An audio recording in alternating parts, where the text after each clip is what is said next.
Assalamualaikum warahmatullahi wabarakatuh. Perkenalkan, nama saya Nurul Irianti Putri dengan NIM J1A121343. Di sini saya akan presentasikan hasil review jurnal saya yang berjudul tentang evaluasi layanan perawatan kesehatan di rumah oleh penyedia dan pengguna layanan. Dosen pengampu Pak Ramadan Toseku, SKM MS PhD. Next. Latar belakangnya yaitu satu, perubahan demografi dan tantangan kesehatan, perpanjangan hidup akibat kemajuan teknologi medis, peningkatan standar hidup dan metode diagnosis serta perawatan yang lebih baik menyebabkan populasi lanjut usia secara global meningkat. Seiring bertambahnya usia, harapan hidup, prevalensi penyakit kronis meningkat, sehingga kebutuhan akan layanan kesehatan jangka panjang termasuk layanan kesehatan rumah menjadi sangat penting. Yang kedua, prevalensi pasien terhadap perawatan rumah. Studi menunjukkan bahwa sebagian besar pasien lanjut usia dan penyandang disabilitas lebih memilih dirawat di rumah dibanding di institusi kesehatan. Mereka merasa lebih nyaman berada dalam lingkungan rumah dengan lingkungan keluarga atau pengasuh informal. Yang ketiga, model layanan kesehatan rumah di dunia. Negara-negara OECD beragam model diterapkan untuk layanan kesehatan rumah Eropa Barat seperti Swedia dan Inggris. Layanan diberikan oleh pemerintah lokal, Amerika Serikat, Jerman, dan Jepang. Layanan disediakan oleh pusat kesehatan primer dan pendekatan yang berpusat pada pasien dan integrasi layanan sosial serta medis dianggap lebih efektif daripada pendekatan berbasis penyakit saja.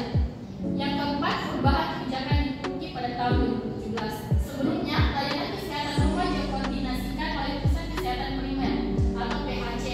Sejak 15 Mei 2017, Kementerian Kesehatan Turki memindahkan koordinasi dan pelaksanaan layanan kesehatan rumah dari PHC ke rumah sakit umum. Perubahan ini bertujuan untuk meningkatkan efisiensi dan aksesibilitas layanan. Tetapi dampaknya terhadap pengguna dan penyedia layanan masih belum dievaluasi secara mendalam.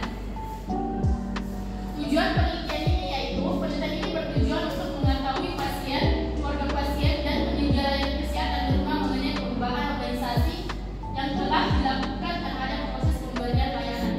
Next. Metode dalam penelitian ini yaitu metode penelitian kuantitatif.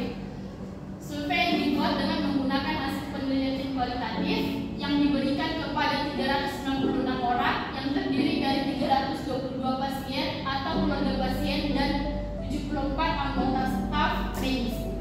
Reliabilitas survei dinilai dengan menggunakan koefisien alpha Cronbach. Validitasnya dinilai dengan menggunakan analisis faktor exploratory dan confirmatory, dan uji T digunakan untuk menguji hipotesis. Hasil dari penelitian ini, setelah pengalihan pemberi layanan kesehatan di rumah dan koordinasi dari institusi layanan kesehatan primer ke rumah sakit, ditemukan bahwa frekuensi kunjungan kepuasan, pemerataan, pemantauan, evaluasi, dan dukungan sosial ekonomi merupakan dimensi di mana pasien dan kerabat mereka lebih berpartisipasi dibandingkan dengan tenaga kesehatan. Namun, dibandingkan dengan pasien atau keluarga pasien, tenaga kesehatan lebih berpartisipasi dalam hal akses terhadap layanan, dukungan finansial, dan dukungan keamanan dari pihak swasta. Dalam penelitian ini, pembahasannya yaitu dalam penelitian ini di mana HHS dievaluasi oleh penyedia layanan dan pengguna. Diamati bahwa usia pasien, bantuan keuangan, bukan tempat tidur, status ketergantungan, dan jenis kelamin kerabat pasien, status kekerabatan dengan pasien, dan status mereka menerima pelatihan terkait HHS konsisten dengan temuan yang diperlukan dalam laporan layanan kesehatan di rumah diterbitkan oleh Kepresidenan Lembaga Kesehatan Turki pada tahun 2021. Studi menemukan bahwa pasien atau kerabat pasien yang menerima layanan perawatan kesehatan di rumah dan personil yang terlibat dalam proses pemberian layanan setuju dengan saran-saran yang diberikan mengenai berbagai aspek layanan dan solusi untuk masalah yang dialami di berbagai tingkatan.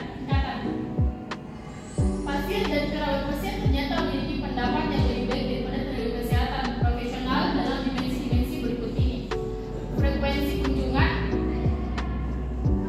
kunjungan dan kepuasan, pemantauan dan evaluasi, kesetaraan, dan dukungan sosial ekonomi.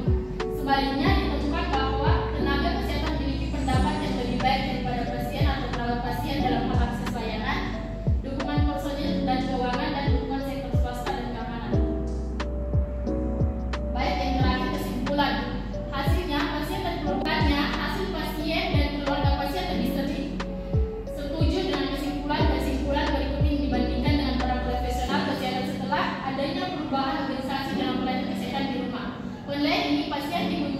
lebih sering dan teratur. Rata-rata kunjungan meningkat, pasien lebih puas dengan layanan, tindak lanjut obat dan